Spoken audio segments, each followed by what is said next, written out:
Nous sommes le mercredi 24 septembre. Merci de me retrouver sur Télécréole et sur Créole FM pour prendre connaissance des principales informations à La Réunion et dans l'océan Indien. L'attractivité des centres-villes était hier mardi au cœur des préoccupations de la CCIR et ce lors du deuxième colloque organisé à Saint-Denis par la Chambre consulaire. Elle réunissait en effet divers acteurs locaux, les collectivités, l'État, l'INSEE, l'Ipsos-OI parmi quelques-uns de ces organismes présents. L'année dernière, le premier colloque de la CCIR traitait de l'accessibilité pour les personnes handicapées dans les centres-villes. Et cette année, le stationnement des véhicules reste le point noir des centres-villes de La Réunion. Alors aujourd'hui, il y a une problématique qui est centrale, c'est celle du confort urbain. C'est-à-dire comment on fait en sorte que ceux qui viennent fréquenter le centre-ville, d'abord s'y déplacent facilement, en sécurité, avec des trottoirs qui sont aménagés, que ce soit un public valide ou un public handicapé ou des poussettes. Ce confort urbain est essentiel à l'attractivité du centre-ville. Ensuite, il faut une amélioration de l'adaptation de l'offre à la demande. On vient dans le centre-ville aussi pour des raisons culturelles, pour des raisons administratives, pour des raisons évidemment du shopping, mais on vient pour tout un tas de raisons et il faut améliorer cette offre de service et l'adapter à le nouveau client qui vient au centre-ville. Si on fait le choix de venir au centre-ville, c'est qu'on a choisi de venir et de ne pas aller en grande surface à l'extérieur de la ville. Et donc il faut améliorer ce confort urbain. Il faut améliorer aussi la qualité du transport et du parking, puisque ce qui va manquer par rapport à l'extérieur, c'est évidemment une facilité d'accès. Et je crois que ça aussi c'est important. Il faut aussi donner à ce centre-ville les moyens d'une animation qui soit plus importante. Il faut créer un certain nombre d'événements culturels, commerciaux, pour que la personne qui vient va être sûre de pouvoir, en même temps que faire du shopping, trouver évidemment un intérêt à rester, à déjeuner, à passer la soirée dans les centres-villes. Et c'est pour ça qu'il ne faut jamais oublier, lorsqu'on positionne un équipement culturel, par exemple, de se dire « est-ce que je ne peux pas le mettre au centre-ville ?» Parce que c'est un équipement qui va nécessairement attirer un flux de personnes au centre-ville. Et enfin, les centres-villes de La Réunion, mais par l'histoire de l'urbanisme, ce sont des centres-villes qui sont assez sous-peuplés par rapport au potentiel. Il faut continuer à construire et à densifier, à construire du logement dans les centres-villes pour qu'un certain nombre de la population y habite et puisse consommer avec une consommation de proximité évidemment dans nos centres-villes. Plusieurs projets peuvent être désormais remis à flot, comme indiqué Ibrahim Patel, le pôle océan à Saint-Denis ou encore l'aménagement des transports en commun et des parkings du centre-ville Saint-Pierrois. En 1985, il y a eu un phénomène de mode d'installation, effectivement, d'implantation des surfaces importantes en périphérie. On aurait pu aujourd'hui déployer la périphérie tout en continuant à développer le centre-ville. Malheureusement, à cette époque, on a développé d'un côté, on a stoppé de l'autre. Mais aujourd'hui, il y a des centres-villes qui se meurent et j'ai vu une volonté politique forte aujourd'hui des collectivités de la région, des collectivités, des mairies et de tout le monde pour aider le centre-ville. Effectivement, animer son centre-ville, mettre des animations à thème, faire en sorte de rendre son centre-ville plus attractif, faire en sorte qu'il y a toute une communication. Mais ça, c'est un partenariat. Ce partenariat, c'est entre la Chambre de commerce, l'association des commerçants représentant donc les commerçants et les communes concernées et les collectivités telles que la région et la communauté des communes. C'est un ensemble, et l'État, c'est un ensemble de partenaires. Et nous parlons à présent de la commission permanente de la région qui s'est tenue hier mardi à l'hôtel de région et qui a traité différents dossiers relatifs à l'éducation, la formation, la mobilité ou encore le logement. Et on retient particulièrement cette annonce, le dossier de l'aménagement des routes dans le cadre du chantier pour le Transeco Express qui obtient une enveloppe globale de 1 330 855 €. Une enveloppe destinée à diverses actions telles que l'installation d'abribus sur les territoires de la Cinor et de la Cireste, la création d'un TCSP entre Beauséjour et Lamar ou encore le lancement d'une enquête publique pour un nouveau franchissement de la rivière des Galets. La commission permanente de la région a aussi voté la mise en place du financement d'aires de covoiturage sur la route des Tamarins. 2 sites sont pour l'heure privilégiés pour le covoiturage, l'échangeur des Colimaçons et celui de l'Ermitage. Et nous parlons à présent de l'ouverture d'une nouvelle MAM à La Réunion. Et c'est à Saint-André cette fois-ci qu'a été inaugurée cette 6e structure, une première implantation cependant dans l'Est. En effet, après le Sud et le Nord, les assistantes maternelles de l'île poursuivent la prise en main de leur carrière professionnelle et ouvrent des structures appelées maisons d'assistants maternels. Des projets que soutient la présidente du département, on s'en rappelle. Nassima Dindar expliquait en effet il y a quelques semaines la nécessité de voir ce type de mode de garde se renouveler, d'autant que la demande est forte et que les structures d'accueil de jeunes enfants manquent à La Réunion. Dans un volet environnement à présent, la réserve marine entame des aménagements. Fabien Métayer, le nouveau directeur de la réserve marine, souhaite en effet instaurer le dialogue, notamment avec les pêcheurs traditionnels. Et dans ce but, un espace de médiation sera créé pour que ces pêcheurs s'approprient la réserve. Fabien Métayer espère ainsi voir certains médiateurs sur le terrain aux côtés des écogardes pour faciliter les échanges. Outre ce volet social, la réserve marine s'est aussi lancée dans la cartographie de ses fonds sous-marins. Des chercheurs et des scientifiques de l'IFROMER, en collaboration avec le CNRS et l'Institut universitaire européen de la mer, sont actuellement et jusqu'à la fin de la semaine à l'Ermitage. Ils récolteront au moyen d'un drone les mesures du récif corallien sur 1 km², une technique basée sur la technologie hyperspectrale qui permet d'identifier la nature des objets, comme l'explique le délégué de l'IFROMER pour l'océan Indien, Franck Bruchon. La santé de nos récifs est donc sous observation et permettra à la réserve marine d'affiner son plan de gestion. Un plan en perpétuelle réflexion, comme l'indiquait Fabien Métayer.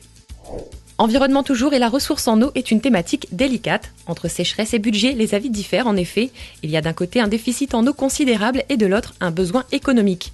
Roger Alagama, le président de l'association des usagers et consommateurs réunionnais, s'oppose en effet à la vente de l'eau aux pays arabes.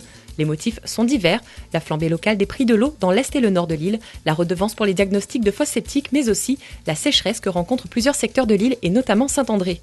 La commune de Saint-André est par ailleurs sous le coup d'un plan de coupure de la distribution en eau. Le secteur du Bras des Chevrettes a vu son niveau baisser encore, résultant d'un manque de pluviométrie et d'une forte utilisation de l'eau par la population. Ainsi, dès ce soir, la distribution en eau sera interrompue de 20h à 5h sur plusieurs quartiers de Saint-André. La modération est demandée à l'ensemble des usagers, notamment durant les mois de septembre, octobre et novembre, étant considérés comme les mois les plus secs. Dans le cadre du programme Caprequin 2, hier soir à Saint-Pierre, le plan de financement et d'attribution de subventions pour le comité régional des pêches a pu être déterminé. Et le budget de 46 000 €, soit 34% de la somme totale, a été débloqué pour participer au financement de l'État et de la région pour l'installation de 5 drumlines à Saint-Pierre, de Terre-Sainte à Capron. La municipalité de Saint-Pierre espère ainsi renforcer l'attractivité de son front de mer après l'opération Coup de poing le week-end dernier visant à réduire la délinquance aux abords du centre-ville et du front de mer. Et avec les projets pour l'amélioration du stationnement, la commune saint-pierroise s'est donc attaquée à la sécurisation de son lagon avec la pose de 5 drumlines à compter du mois d'octobre prochain.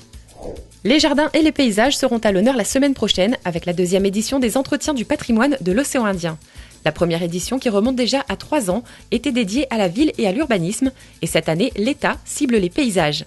C'est en partenariat avec la région, l'école d'architecture, le rectorat, le CNFTP et l'Institut national du patrimoine qu'universitaires et spécialistes de ces thématiques seront amenés à débattre et à atteindre 3 objectifs. Le premier de ces objectifs est scientifique tout d'abord et concerne l'état du patrimoine végétal des pays de la zone. Le deuxième objectif est touristique avec la valorisation de ce patrimoine végétal. Et enfin, dernier but de ce colloque, unir les différents acteurs dans une association internationale des jardins des pays de la zone. Du 29 septembre au 1er octobre, le Théâtre du Grand Marché et l'ancien hôtel de ville de Saint-Denis accueilleront la 50aine de participants d'Afrique du Sud, des Comores, de Métropole, de Maurice, du Kenya, d'Australie ou encore de Mayotte, d'Inde, de Madagascar et du Portugal. Invités à ce colloque, mais aussi ouvert au public. La culture réunionnaise est aussi à Toulouse. En effet, les Réunionnais sont nombreux à devoir partir étudier, travailler ou suivre leur famille dans d'autres régions du monde. Et à Toulouse, en effet, certains se sont regroupés en associations. Jean-Claude Darsoulan et Indra Calixte, étudiantes réunionnaises à Toulouse, ont pu rencontrer Jérôme du comité des associations réunionnaises en Midi-Pyrénées. Coucou, c'est Indra en direct de Toulouse. Aujourd'hui, nous allons à la rencontre de Jérôme du collectif des associations réunionnaises de Toulouse. Alors le projet, il y a le mois de mai où il y a le Forum des langues sur la place du Capitole. Ça se passe toute une journée de 9h à 18h le soir. Et là, on expose les livres, on fait de la danse, de l'artisanat, et puis on vend aussi des plats de la Réunion. Et l'autre année, on a eu plus de 200-300 visiteurs sur notre stand. Voilà. En plus de Basse-Terre, y aura-t-il des artistes locaux ? Oui, il y a des artistes locaux. On a les danseuses flamboyantes, c'est les étudiants toulousains qui dansent sur du Maloya. Et puis aussi, on a le groupe Patrie Maloya. C'est un groupe Maloya traditionnel avec le kayam, le rouleur et la tenue. Le groupe traditionnel qui met de l'ambiance, qui met le feu sur la place Capitole. Et les oreilles, Bonna, ils dansent avec nous, ils mettent de feu autour du stand. Et à Toulouse, on n'oubliera pas non plus de célébrer les événements qui marquent le calendrier de la Réunion, à l'instar de la fête CAF ou encore de la Semaine créole. Culture toujours, et on parle à présent d'audiovisuel avec le Festival du film de la Réunion programmé du 7 au 11 octobre. Une 10e édition qui cette année encore recevra de belles pointures du grand écran. Claude Lelouch en président du jury ou encore Elie Semoun et Ariel Dombal, pour ne citer qu'eux. Ils seront donc présents au Ciné Cambé et sur la plage de Bouc-en-Canotte. Mais le Festival du film de la Réunion se déroulera aussi dans les prisons, les maisons de retraite, les écoles et les hôpitaux. Une vaste mise en place que soutient la DACOI. En effet, Marc Nouchy, le directeur, rappelle que le cinéma est le loisir préféré des Réunionnais. Un festival à ne pas confondre avec celui qu'organise votre chaîne. En effet, Télécréole organise le Festival du film réunionnais en novembre prochain. 4 catégories sont proposées, clips, fiction, expérimental ou documentaire, pour éveiller le regard et la curiosité de tous sur l'audiovisuel réunionnais. Pour les vidéastes intéressés, un seul thème à retenir, la Réunion en l'air. Vous avez jusqu'au 15 octobre pour vous inscrire et voir peut-être votre production plébiscitée par le public, avec à la clé des cadeaux bien sûr, mais aussi la diffusion de votre projet audiovisuel lors des 3 jours de festival qui commenceront le 5 novembre au Ciné-Palme de Sainte-Marie. La parole, ou plutôt la voix, sera donnée aux jeunes talents locaux le 1er octobre prochain à l'espace Le Comte de l'Île de Saint-Paul. C'est en partenariat avec la municipalité, Télécréole et Créole FM que Thierry Araille, le président de l'association Télécréole, et David Louisin, artiste de la scène locale, organisent cette soirée des jeunes talents. L'objectif premier de cette soirée est de permettre aux jeunes de profiter d'un réel live pour s'exprimer et voir par la suite leur production diffusée au même titre que chaque artiste reconnu. Pour mettre la musique locale en l'air, rendez-vous le 1er octobre à l'espace Le Comte de l'Île. Information au 06 92 611 611. Direction la Plaine des Cafres maintenant pour visiter une galerie d'art dirigée par l'artiste Charlie Lesquelin. À l'origine de ce projet, l'artiste peintre souhaite soutenir et accompagner d'autres artistes dans leur parcours collectif artistique. Habillée par les artistes eux-mêmes, la structure Galerie d'art vise à aider les artistes sur différents plans économiques, marketing ou encore communication. Dans la zone océan Indien à présent, à l'île Maurice, je vous en parlais déjà il y a quelques jours, les abeilles sont menacées par un parasite. L'insecte acarien Varroa sévit en effet durement dans l'île Sœur et selon les derniers chiffres relevés par le ministère de l'agro-industrie mauricienne, 94% des colonies d'abeilles sont désormais touchées par le parasite acarien. Et la lutte contre cette menace est évidemment déjà lancée pour sauver la filière apicole de l'île Maurice, qui comptait en 2013 250 professionnels. Maurice toujours pour clôturer ce rendez-vous d'information. La saison des mangues est un peu en avance dans l'île Sœur. En effet, cela fait un mois que les étals proposent le fameux fruit à la chair orangée qui d'ordinaire commence à apparaître en fin d'année. Responsable de la floraison précoce, le changement climatique a ainsi accéléré la maturation des mangues qui actuellement voient leur prix atteindre 40 roupies l'unité.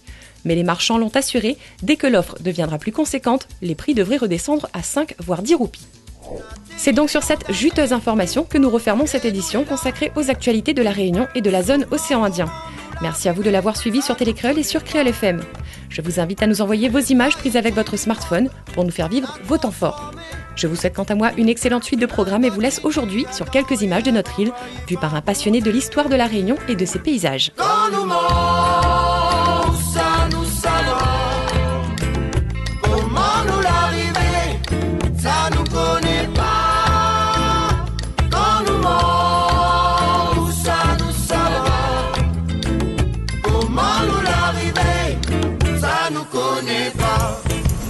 Oté tout de Moon, comment il est? Bienvenue dans ce nouvel épisode de The World is Yours à l'île de la Réunion, un département français au cœur de l'océan Indien, entre Madagascar et l'île Maurice.